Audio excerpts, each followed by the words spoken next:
May imimit tayo ngayon. I-meet ko yung pinsan ko na first time niyang mag-day off.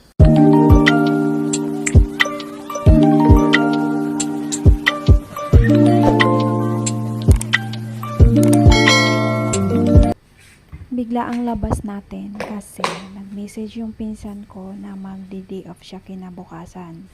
So, ayan, nag-day off ako. Susundiin ko siya doon sa address niya.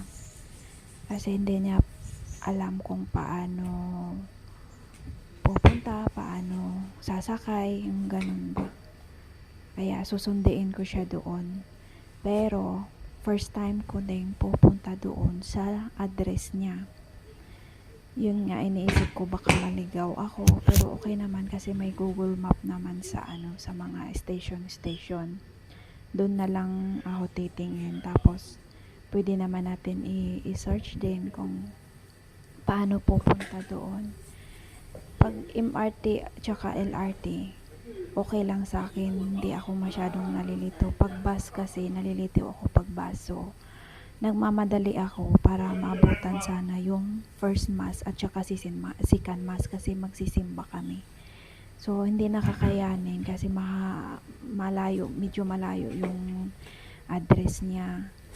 So, sasakay ako ng bus papuntang MRT. Pwede naman lakarin pero sasakay na lang tayo kasi nagmamadali tayo. So, andito na ako sa bus. Sasakay ako papuntang MRT. Sana di masyadong crowded ba. Nagmamadali ako kasi kanina pa siya naghihintay. At ayun, dito na ako sa MRT. So, magta-transfer ako sa kabila. Pupunta ako doon sa kabilang linya. Hahanapin natin yung purple line. Doon ako magta-transfer.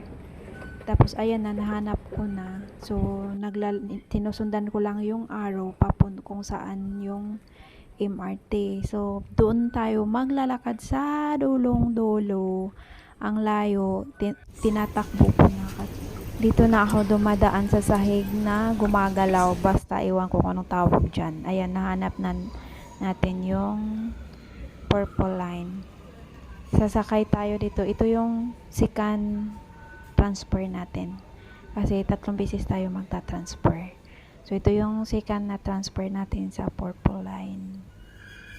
Tapos, mag-transfer tayo ulit. Mahabang-habang biyahe pa to. Mga ilang station pa. Tapos, ayan. Dito na tayo sa loob. Ayan na yung station dyan. 9 station na naman ulit. Tapos, ayan, hinahanap ko yung LRT kasi magta-transfer tayo ulit. Papunta doon sa address niya. Nasa LRT na tayo. Tapos, titingnan natin kung saan yung sinabi niya na Kangkar daw. Ayan, 2 station. So, baba tayo sa 2 station. Kaso, namali ako sa pagsakay. Doon ako sa kabila nakasakay. So, 4 na station yung dadaanan natin bago tayo makarating doon sa address niya. Kasi dapat sa kabila pala ay hindi ako babasa doon sa may signage doon. Yan, namali tayo sa pagsakay pero okay lang yan. Yung iniisip ko kasi tagal na niya nag-iintay doon. So sabi niya okay lang naman daw siya. So unang station, tapos next na naman ulit. Mahabang biyahe pa. Hindi pa daw siya nag-almusal. Tapos yung nagmamadali tayo. Tapos na mali pa yung pagsakay natin. Pero okay lang naman. Mabilis naman yung takbo ng LRT.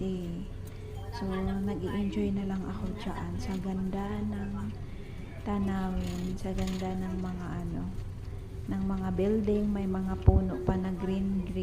Ayan yung dadaanan ng LRT. First time ko kasi sumakay ng LRT. Kaya parang nalilito ako. MRT lang kasi yung lagi kong sinasakyan. First time kong sumakay dyan sa LRT na yan. Tapos, ayan, nandito na tayo sa station, sa address niya. nakarating din tayo. Tapos, bababa tayo. Kasi andun siya naghintay sa baba. Hindi pa kasi siya pwede makapasok. Wala pa siyang easy link. Hindi siya makapasok. Walang pang tap. So, maghanap kami ng card yung easy link para may magamit siya.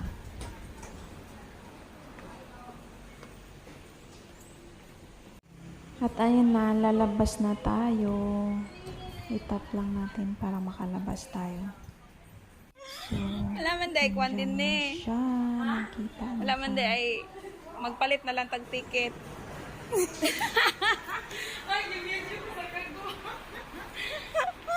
Ay, mura pa nag-i-reel. Ayan, tinawagan ko yung mama niya. Yung mama niya is kapatid ng papa ko. Ayan, nag-iyakan tuloy. Tawa na lang ako ng tawa kasi nga nag-iyakan na sila. Ganun talaga kasi ako din noon. Yung first time ko dito sa Singapore. Pag tumawag ako sa amin, iyak din ako ng iyak. Hindi kami makapag-usap ng maayos kasi lagi lang akong iyak. Ayan, nag-uusap lang sila para at least maibsan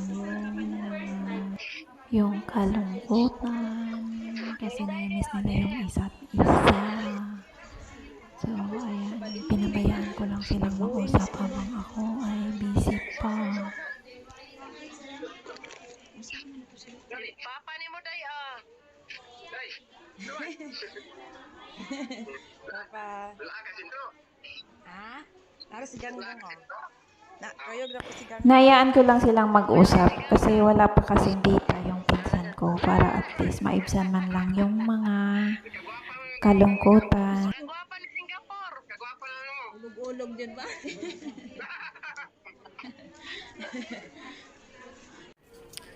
Ayan, nagsimba kami. Nakaabot kami ng third mass. Hindi namin naabutan yung second mass. So, nasa third mass na kami. Nakaabot. Tapos, kumain na din kami ng lunch. Para pagkatapos, gagala na kung saan mamamasyal kami. At ayan, hinatid ko na naman siya pauwi. Baka maligaw. Hindi pa kasi niya kabisado kung paano pupunta, paano uuwi. Kaya hinatin ko na lang din siya.